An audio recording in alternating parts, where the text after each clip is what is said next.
itu tentunya yang diharapkan akan menghapus kerajaan sehingga terjadinya suatu negara yang bukan kerajaan yang pimpin presidennya dari sila. Nggak ada itu. Pak Justru kan Azhari. saya ceritakan. Saya akan minta kepada Tengku supaya Sarawak, Sabah, Brunei menjadi satu dan mengangkat Sri Puluka Baginda Sultan Brunei menjadi Raja Kalimantan Utara. Dan kedua, saya perjuangkan di Filipina, itu kan ada surat itu. Nanti dokumennya bisa dicari. Artinya saya tuh perjuangkan tahta. Bukan ada tujuan khianat pada raja atau pada kerajaan. Tidak, berjuang untuk kepentingan tahta kerajaan dan untuk kepentingan rakyat. Sekarang siapa yang membuat tafsiran bahwa Pak Azhari itu sebagai pengkhianat? Saya tidak tahu. Saya tidak tahu. Jadi artinya ada apakah dengan adanya pemberontakan tersebut yang Bapak pimpin sehingga Bapak dianggap suatu... Saya tidak memimpin pemberontakan. Saya malah tidak mau adanya pemberontakan. Tidak mau sama sekali pemberontakan. Tidak mau. Saya tidak mau berontak. Buat apa memberontak, Pak? Pikir saja. Parlemen sudah kita kuasai. Kedudukan kita di PBB sudah muncul. Buat apa saya berontak? Bukan seorang gila. Karena tadi kan adanya Pak Azhari. Enggak, itu karena itu diperintah oleh sidang satu konsel, katanya konsel pemberontakan itu. Mereka itulah sebetulnya yang bertanggung jawab soal rencana pemberontakan. Bukan saya nggak ikut dalam konsel itu. Karena Bapak ada di Johor ya, dari Filipina ke Johor. Dan memang rencana mau ke PBB untuk mengemukakan untuk menentang Malaysia. Supaya Malaysia itu jangan jadi.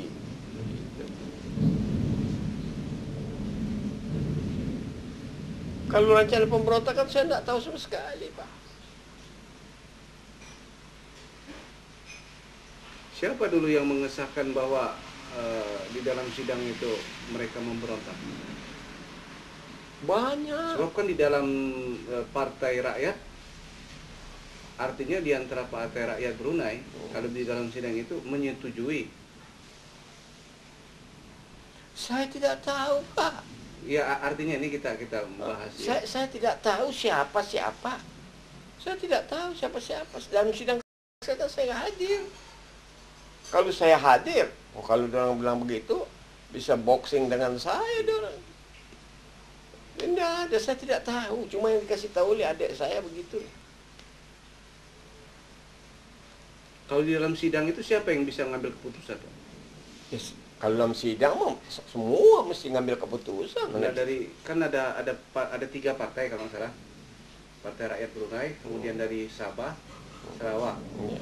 Kan mereka ini di dalam sidang memutuskan untuk... Bukan partainya, Pak. Wakil-wakil mereka, orang-orangnya aja. Ini orang-orang yang anarkis ini, Mas. Jelas. Bukan partai. Partai Rakyat makan saya pimpin, tidak involve. Tapi orang-orang Partai Rakyat itu yang jahat. Ada berapa orang mereka saya tidak tahu, saya tidak hadir. Oh, kalau saya tahu, bisa saya berkelahi saya. Saya tidak akan izinkan. Oh, pekerjaan gila pemberontakan itu. Saya sendiri pemberontakan pekerjaan gila itu, hanya orang gila. Bukan orang-orang waras. Orang tinggal waktu saja kita duduk dalam pemerintahan. Itu kerja bodoh itu, Pak. Mana saya bisa setujui? Nah, cuma sebagai pemimpin yang mau tidak mau, saya ada British punya isu. Nah, inilah dia dalam buku. Ada kan buku dikarang oleh Paul Greg. Dari itu tuh kan ada dalam buku itu kan. Bahwasanya dia mengatakan pada saya, dia menginterview yaitu anggota intelijen British M15, M16. Dan mereka waktu itu sedang minum-minum, kata Paul Green. Mereka bertepuk-tepuk dada.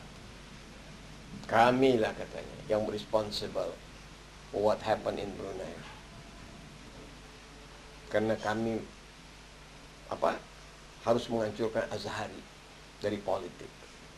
Itu kan dikatakan itu oleh Paul Graham. Boleh tanya lagi soal Paul Graham.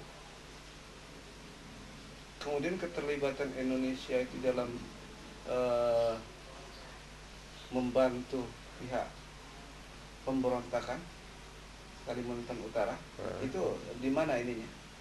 Nah, ini begini Pak, terus pasal lagi.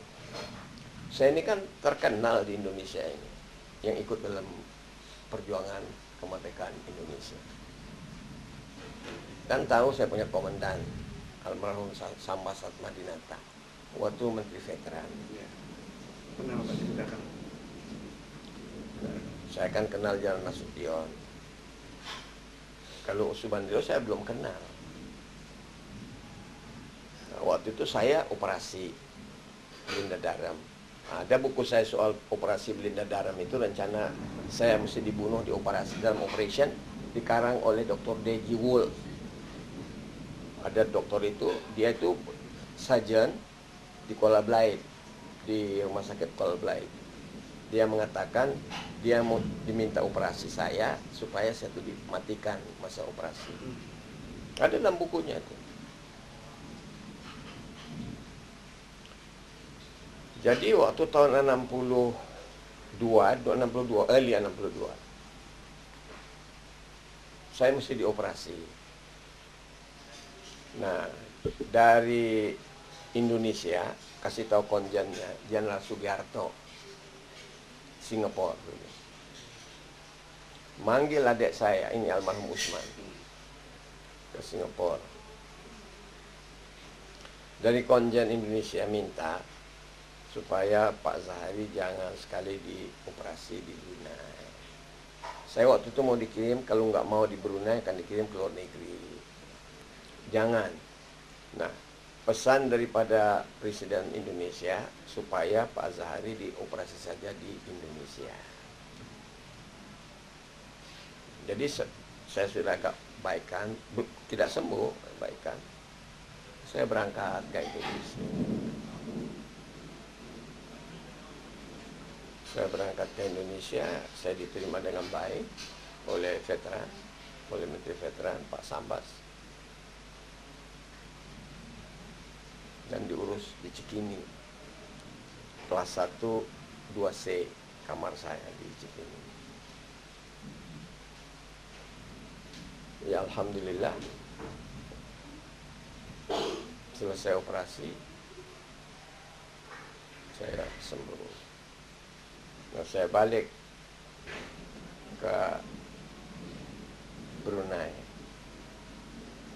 Yang waktu itu saya didatangi oleh salah seorang sekretaris dari Kedutaan Besar Amerika. Kalau nggak salah itu intelijen Amerika di Singapura.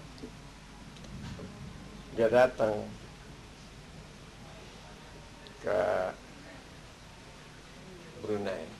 Dia bertemu dengan saya di kantor saya. Dia tanya dengan saya secara baik. Saya dengar saudara baru balik dari Indonesia. Saya bilang betul. Dan saya dengar ada operasi Belinda Daram. Iya betul. Sekarang sudah sembuh, sudah. Nah, saya dengar saudara kan dalam seorang ahli politik, tentu bisa melihat situasi di Indonesia, gimana keadaan di Indonesia.